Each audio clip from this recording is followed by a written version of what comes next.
Маңғыстау облысы, Ақтау қаласы, номері 16-шы Саламат Мұқашев атындағы жалпы білім беру орта мектебі коммуналдық мемлекеттік мекемесінің бастауыш сынып мұғалімі Төкенова Жанар Жұмагуловнаның дайындаған онлайн сабағы. Пәні дүниетану, сыныбы 4-ші сынып. Тақырыбы менің құқықтарым мен міндеттерім. Саламатсыздар ма балалар? Біздің бүгінгі танысатын сабағымыз менің құқықтарым мен міндеттерім.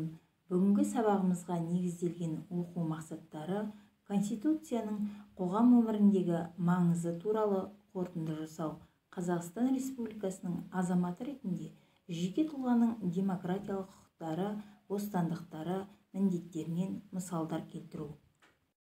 Бүгін сен не білесің айдары? Конституцияның адам өміріндегі маңызын білесіңдер. Бұл жерде сендер азамат деп кімді атайсыңдар? Конвенция деген не? Кемсітушілік деген не екенін білесіңдер. Қазақстан азаматтарының құқықтары мен міндеттері жайлы оқып танысасыңдар.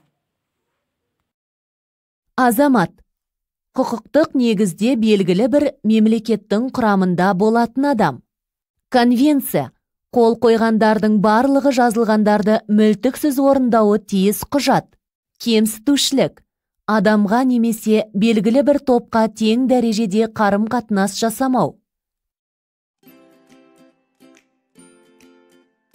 Алан, мына жерде балаларды құтқарамыз деп жазылыпты. Иә, Дана, бұл дүниежүзілік балалар құқығын қорғау ұйымының төсбелгісі. Оны 1919 жылы мұғалім және адамдардың құқығын қорғаушы Эгланд Айн Джеб пен оның әпкесі Дороти Бакстон екеуі құрған. 1924 жылы Женевада Ұлттар лигасы халықаралық ұйымы Эгланд Айн Джеб дайындаған балалар құқығы туралы декларациясын бекітті. Қазіргі уақытта ол құжаттың түпнұсқасы Женева қалалық мұрағатында сақталып тұр. 1990 жылдың қыркүйегінен бастап Женева декларациясының негізінде дайындалған балалар құқығы туралы Біріккен ұлттар ұйымының конвенциясы күшіне енді. Бұл әлемдегі барлық баланың құқығын анықтайтын негізгі құжат. Біріккен ұлттар ұйымға мүше елдердің көбі конвенция талабын орындауды міндетімізге аламыз деп оған қол қойды. Қазақстан Республикасы 1994 жылдың 8 маусымында бала құқығы туралы конвенцияға қол қойды. ЮНИСЕФ негізінен бала құқығы туралы конвенция талаптарын орындайтын өмір, денсаулық, балалар құқығы үшін күресетін халықаралық мекеме. ЮНИСЕФ өз мақсатын жүзеге асыру үшін әртүрлі елде тұратын ерікті елшілердің көмегіне жүгінеді. Әнші және композитор Батырхан Шүкенов Біріккен ұлттар ұйымының Қазақстандағы тұңғыш ерікті елшісі болды. Сұраққа жауап бер.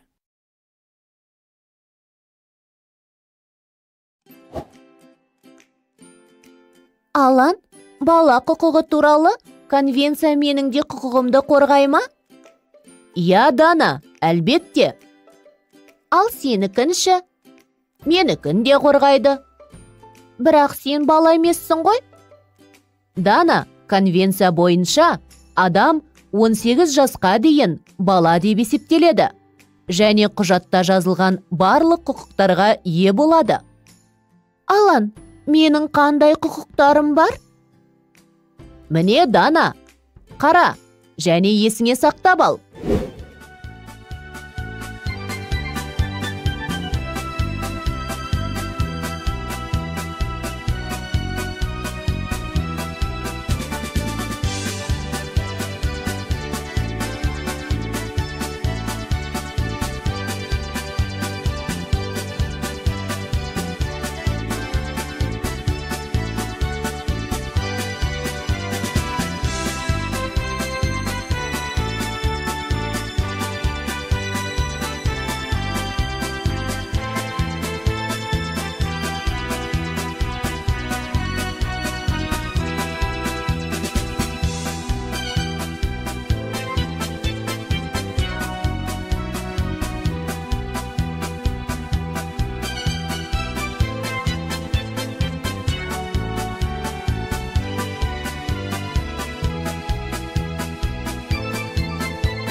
Біздің елімізде бала құқығы туралы конвенциямен бірдей дәрежеде Қазақстан Республикасының Конституциясы бала құқығын қорғайды.